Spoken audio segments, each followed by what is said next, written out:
Hey beautiful people, good morning and welcome to JKSSB online tutorial. मैं हूं सतीश और start करते हैं आज का हमारा स्पेशलाइजेशन का एमसीक्यू रिवीजन क्लास। आज की इस क्लास में हम लोग स्टार्ट करने वाला टॉपिक जिसका नाम है gender inequality and issues. Alright, so gender inequality and issues से जितने भी इंपॉर्टेंट क्वेश्चंस बनते हैं वो आज के इस लेक्चर में हम लोग बात करेंगे।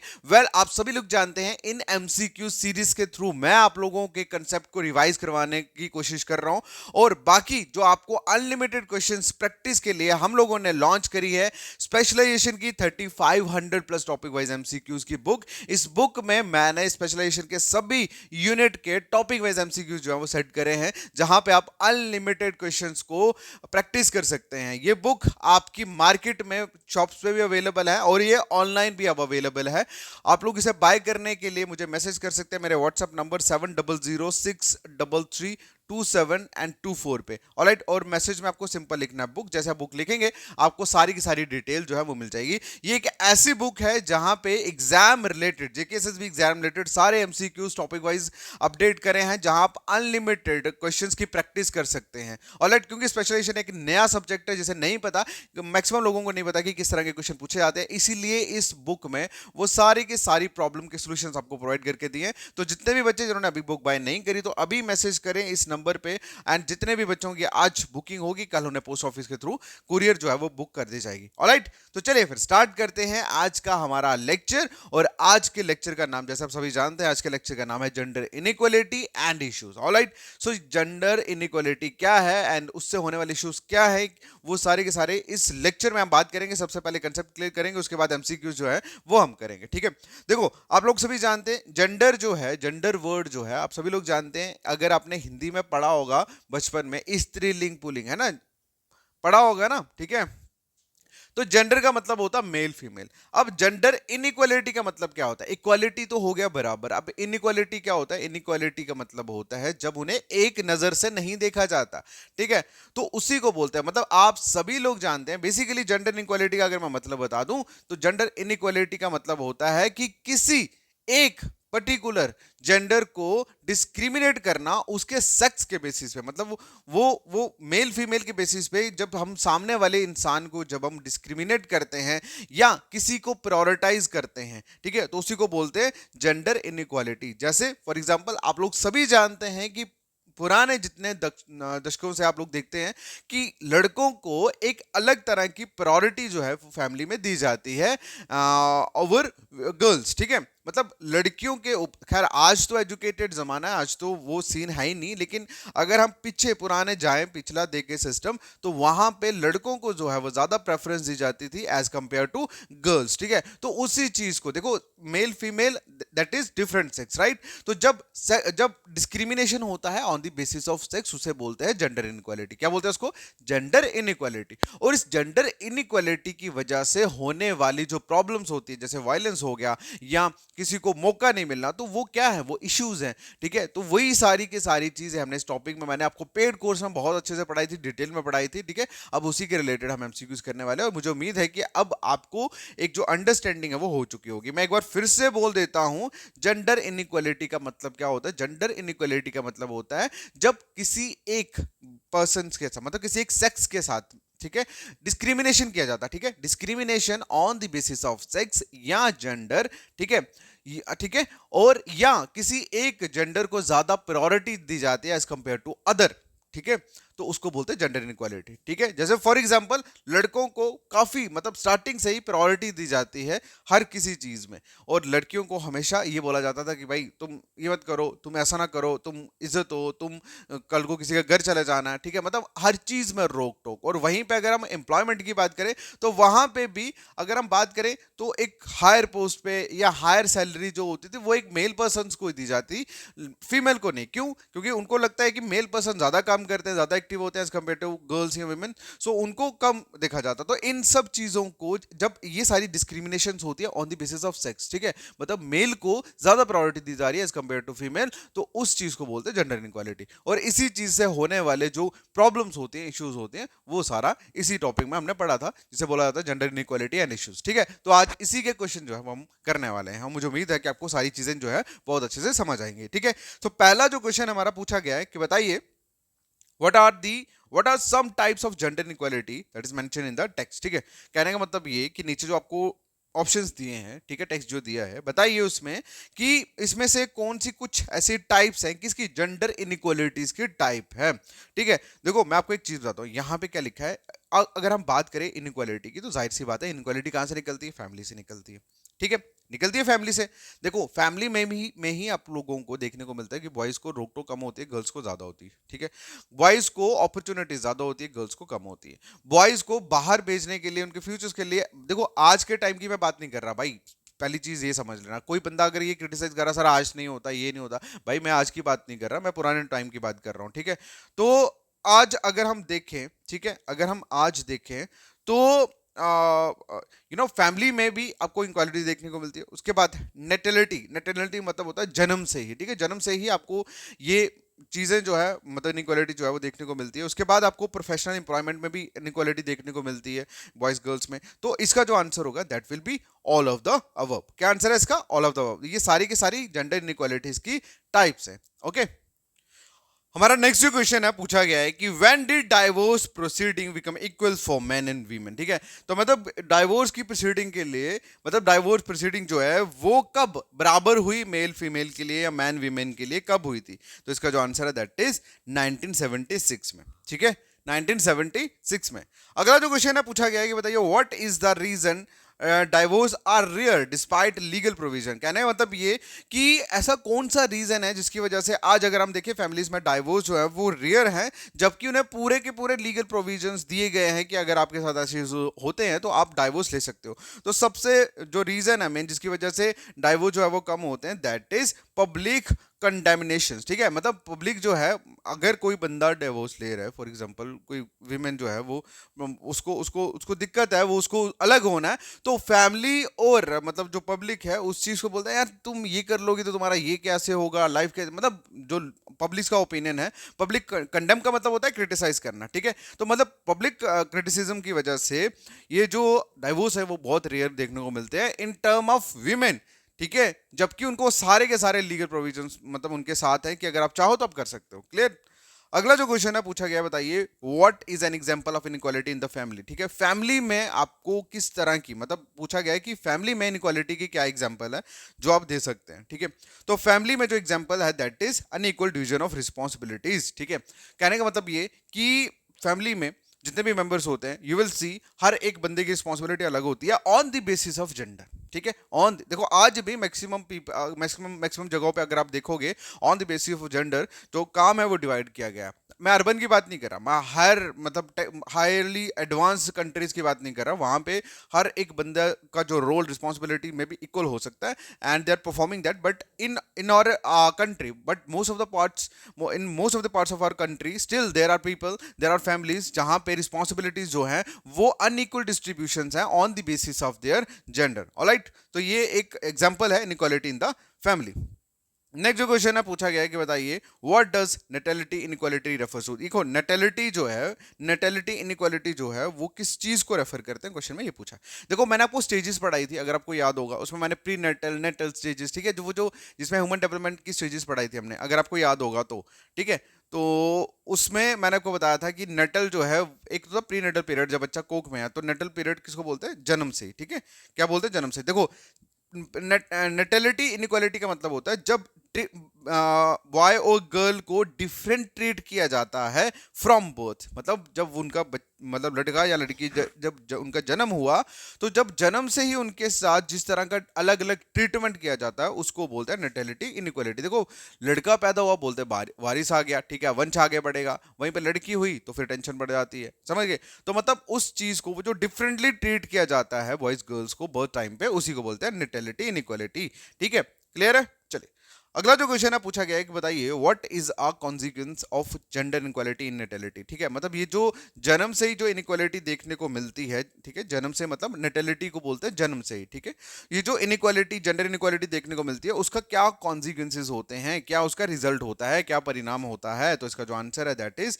इसका इसका इसका मतलब परिणाम, इसका रिजल्ट क्या होता है? इसका रिजल्ट ऑब्वियसली यही है कि जो प्रेफरेंसेस होती है, प्रेफरेंसेस जो होती है वो हमेशा बॉयज के लिए ज्यादा रही है ओवर गर्ल्स।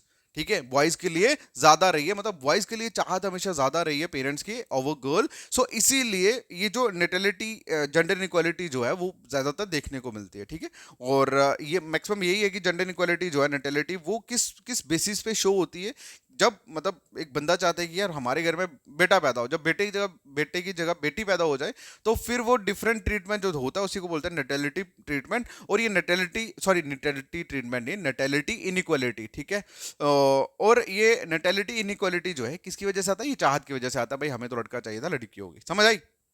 अगला जो क्वेश्चन है पूछा गया है कि बताइए what is one aspect of professional या एम्प्लॉयमेंट इनइक्वालिटी। बताइए कोई एक ऐसा एस्पेक्ट बताइए, ठीक है, जो प्रोफेशनल एंड एम्प्लॉयमेंट इनइक्वालिटी को शो करता है। तो इसका जो आंसर है दैट इज अनइक्वल पे एट वर्क। ठीक है, कहने का मतलब ये क्वेश्चन में पूछा गया था कि कोई एक ऐसी एग्जांपल बता दो जो प्रोफेशनल या एम्प्लॉयमेंट इनइक्वालिटी को शो करती है। ठीक है, तो आंसर है इसका अनइक्वल पे एट वर्क। क्या है? अनइक्वल पे। देखो मैं आपको एक चीज बताता हूँ, यहाँ पे आप अगर आप देखोगे ना ऑप्शन में ही आपको, अगर आपके कंसेप्ट क्लियर है ना, तो ऑप्शन में ही आपको मैक्सिमम चीजें मिल जाएंगी। देखो मैं तो जल्दी इसलिए कर रहा हूँ ताकि कम टाइम में चीजें ज्यादा कर लूँ, अदरवाइज इसको एक्सप्लेन करूंगा ना अगर मैं, ठीक है, तो फिर ये कम से कम पौने घंटे का लेक्चर बनेगा।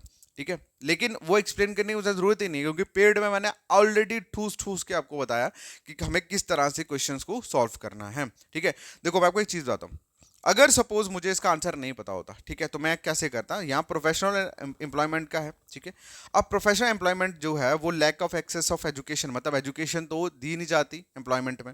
ठीक है, तो ये ऑटोमेटिकली गलत होना था। उसके बाद डिस्क्रिमिनेशन इन प्रॉपर्टी ऑनरशिप। देखो एम्प्लॉयमेंट का प्रॉपर्टी से कोई लेन देन, प्रॉपर्टी होती है हमारी खुद की, मेरी फैमिली मैटर होता है तो प्रॉपर्टी आती, एम्प्लॉयमेंट में प्रॉपर्टी नहीं आती। ठीक है, उसके बाद एम्प्लॉयमेंट प्रोफेशन की बात हो रही है, थर्ड में लिखा unequal division of house hold responsibility, तो ये भी नहीं आता, ये हाउस होल्ड की बात हो रही है, फैमिली में जो अनइक्वल रिस्पॉन्सिबिलिटीज जो दी हुई हैं on the basis of gender, ये उसको शो करता है। तो बचा क्या? बचा अनइक्वल पे एट वर्क। ठीक है, तो ये इसका आंसर होना था। समझ गए आप? तो इसी तरह से आप लोगों को एलिमिनेशन थ्रू भी क्वेश्चंस को सॉल्व करना आना चाहिए, क्योंकि मैक्सिमम क्वेश्चंस के आंसर जो है वो आपको एमसीक्यूज में मिल जाते हैं। अगला जो क्वेश्चन है पूछा गया, बताइए what is one consequences of ownership inequality. ठीक है, देखो ऑनरशिप इनइक्वालिटी जो आपको देखने को मिलती है, ये किसकी वजह से देखने को मिलती है, ये क्वेश्चन में पूछा गया, किस चीज का परिणाम है, किस चीज का रिजल्ट है ऑनरशिप इनइक्वालिटी। तो इसका जो आंसर है that is difficulty in entering economic opportunities. ठीक है, इकोनॉमिक एक्टिविटीज। देखो देखो एक चीज जो यहाँ पे लिखी है कि जो ऑनरशिप इनइक्वालिटी होती है, specially absence of claiming to property can make it harder for women to enter and flush in commercial economic and social activities. कहने का मतलब ये कि ये देखो, ये जो ऑनरशिप इनक्वालिटी है ना, ऑनरशिप, देखो इनइक्वालिटी की अगर जब भी बात हो रही है और जेंडर की बात हो रही है, यहाँ पे मेल फीमेल के साथ ही कंपैरिजन हो रहा है। ठीक है, मेल के लिए ऑनरशिप जो है वो हमेशा ओपन रहती है, they can strive that, but जहां पे विमेंस की बात आती है तो विमेंस को बहुत हार्ड होता है एक कमर्शियल फील्ड में घुसना, उसको कमर्शियली इकोनॉमिकली उसको फ्लरिश करना और सोशल एक्टिविटीज में अपनी पार्टिसिपेशन रखना, क्योंकि वुमेन्स को उस नजर से नहीं देखा जाता कि यार ये कमर्शियल सेटअप जो है इकोनॉमिकली इतना बड़ा कर सकते हैं, तो इसीलिए उनको वहां पे ऑनरशिप जो इनक्वालिटी है वो देखने को मिलती है। तो इसका जो आंसर है दैट इज कि इकोनॉमिक एक्टिविटीज में जो डिफिकल्टी जो होती है एंटरिंग में, ये मतलब इसी का सबसे बड़ा, यही सबसे बड़ा कारण है ऑनरशिप इनइक्वालिटी का। ठीक है, अगला जो क्वेश्चन है पूछा गया है, बताइए हाउस होल्ड इनइक्वालिटी क्या है, what is house hold inequality. तो हाउस होल्ड इनइक्वालिटी तो आपको पता ही है, दैट इज जो अनइक्वल डिविजन्स है responsibility and decision making with in house hold based on gender, तो वही है हाउस होल्ड इनइक्वालिटी। ठीक है, हाउस होल्ड का मतलब ये है कि घर में जो इनक्वालिटीज आपको देखने को मिलती है। अब घर में सिंपल सी बात है यार, जेंडर के बेसिस पे जो लोगों को काम दिए गए हैं, जेंडर के बेसिस पे जो लोग डिसीजन लेते हैं, बहुत सारी ऐसी फैमिलीज है भाई, यहाँ पे लड़कियों को डिसीजन मेकिंग में हिस्सा नहीं बनाया जाता, सिर्फ मेल बंदे बैठते हैं, जो भी उन्होंने फैसला लिया वो करा। ठीक है, चाहे वो सही हो चाहे गलत हो, बोल दिया तो बोल दिया। ठीक है, तो इसी को, ये सारी इनइक्वालिटी जो है वो घर के अंदर होते हैं। तो वही चीजें लिखी कि जो अनइक्वल डिस्ट्रीब्यूशन होता है किसका, रिस्पॉन्सिबिलिटीज का, और डिसीजन मेकिंग जो होती है विद इन हाउस होल्ड, जो जेंडर के बेस पे होती है, तो इसी को बोलते हैं household inequality. Clear? Next जो क्वेश्चन है पूछा गया, बताइए what are some impacts of household inequality. Household inequality से क्या क्या इंपैक्ट्स जो है वो होते हैं।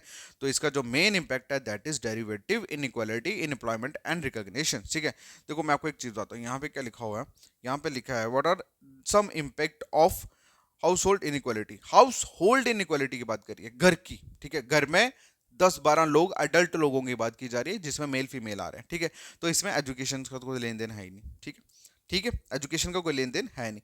अब इसमें लिखा है unequal relations with in a family. Unequal relation की बात नहीं हो रही, रिलेशनशिप होता है जैसे हस्बैंड वाइफ हो गया, ठीक है।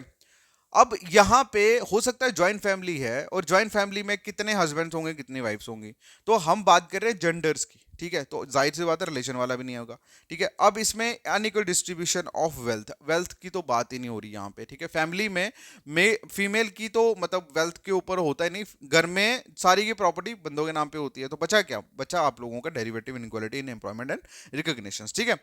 कहने का मतलब ये कि यहाँ पे जो हाउस होल्ड इनक्वालिटी है इसकी वजह से क्या इंपैक्ट होता है, ये क्वेश्चन में पूछा गया था। अब इसका जो मेन इंपैक्ट है वो यही कि अगर घर में चीजों को बराबर तरीके से नहीं तोला जाता, देखा जाता, तो इससे क्या होता है कि जब कोई वही लेडी, वही जो मतलब फीमेल पर्सन है, जब वो कहीं बाहर जा रही है तो उसको बाहर एम्प्लॉयमेंट में भी वैसी रिकॉग्निशन या वैसी एम्प्लॉयमेंट या वैसी पे नहीं मिलती जैसे एक बंदे को मिलती है। क्यों? क्योंकि ये जो इनइक्वालिटी है ना, जो हमारे घरों से शुरू हुई है, ये इसका इंपैक्ट आपको बाहर भी देखने को मिलता है। ये इसका समझ आया अब इसका आंसर।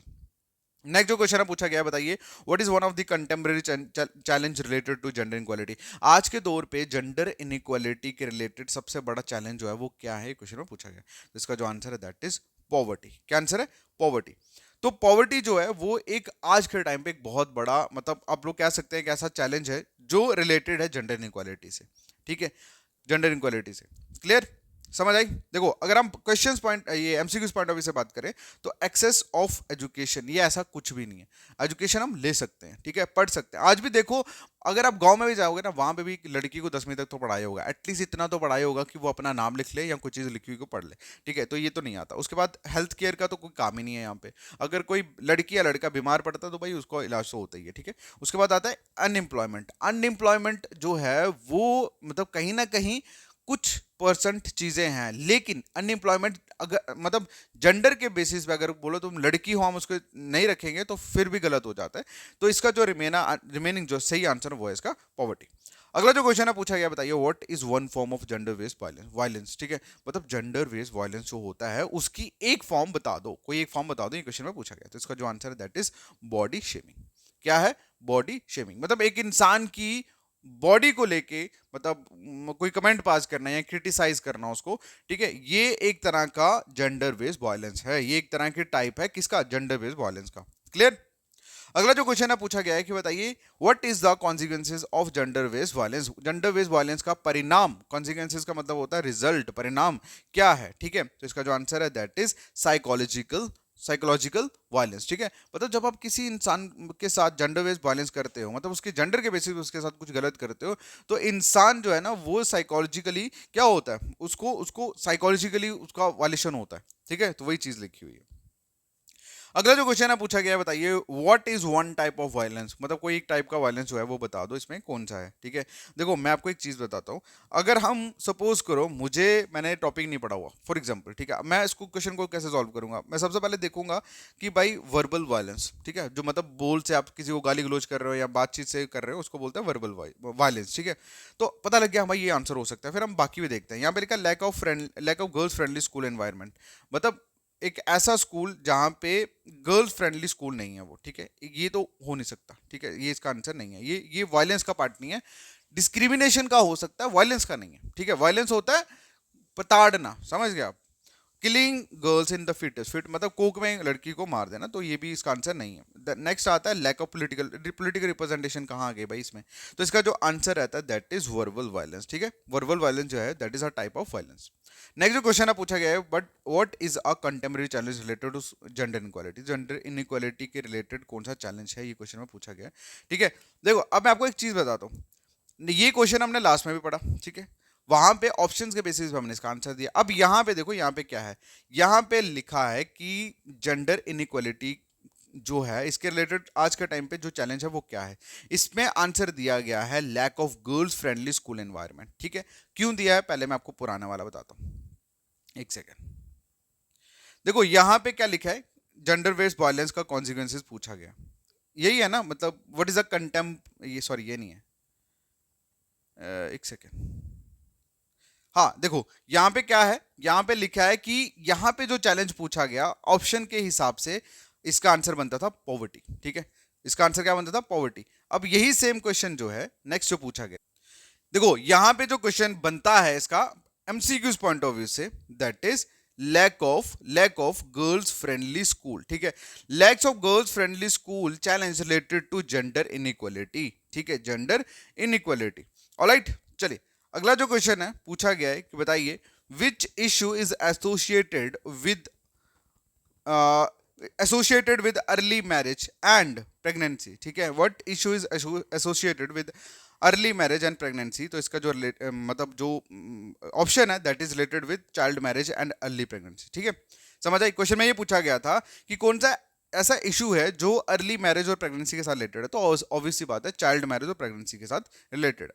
अगला जो क्वेश्चन है पूछा गया, बताइए what is one of the form of discrimination, discrimination की कोई एक फॉर्म यहाँ पे जो नीचे लिखी है वो बता दो। तो यहाँ पे क्या लिखा है, दैट इज अनइक्वल, ठीक है। यहाँ पे डिस्क्रिमिनेशन लिखा हुआ है, डिस्क्रिमिनेशन, ठीक है। डिस्क्रिमिनेशन होता है भेदभाव करना, वायलेंस होता है वायलेशन करना, ठीक है।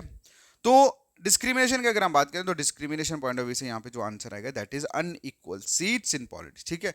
मतलब सिर्फ 33% जो सीट्स हैं वो डिजर्व है वुमेन्स के लिए, किसमें, पॉलिटिक्स में। So this is a discrimination, this is a form of discrimination. अगला जो क्वेश्चन है पूछा गया है, बताइए what is the consequences of family violence, family violence का कोई परिणाम, मतलब क्या किस चीज की वजह से फैमिली में जो वायलेंस है वो होता है, ये क्वेश्चन में पूछा गया। तो उसका जो आंसर है दैट इज फिजिकल वायलेंस, ठीक है। फैमिली में जो आपको वायलेंस देखने को मिलता है वो उसका उसकी वजह से क्या होता है, उसका परिणाम क्या होता है, उसका परिणाम होता है फिजिकल वायलेंस। नेक्स्ट जो क्वेश्चन है पूछा गया है कि बताइए what is one challenge related to gender inequality, sorry gender equality, what is one challenge related to gender equality, कोई एक ऐसा चैलेंज बता दो जो जेंडर इक्वालिटी से रिलेटेड है। तो इसका जो आंसर है दैट इज ये इक्वालिटी नहीं आएगा, इनइक्वालिटी आएगा। तो इसका जो आंसर है that is killing girls in the foetus. क्या आंसर है, killing girl in the foetus. Alright, अगला जो क्वेश्चन है पूछा गया, बताइए what is one consequences of discrimination and violence again women's, ठीक है। मतलब विमेंस के अगेंस्ट जो वायलेंस एंड डिस्क्रिमिनेशन जो होने वाला है उससे क्या परिणाम हो निकलता है। तो इसका जो आंसर है दैट इज वो किसकी वजह से, उसका कॉन्सिक्वेंसेज क्या है, that is lack of education. मतलब लोगों के अंदर लैक ऑफ एजुकेशन है, सो दैट्स व्हाई आज के दौर पे भी हमें ये डिस्क्रिमिनेशन जो है वो देखने को मिलता है। ऑलराइट, बल्कि मिलता है नेक्स्ट वीडियो में, तब तक के लिए thank you so much, take care, bye bye.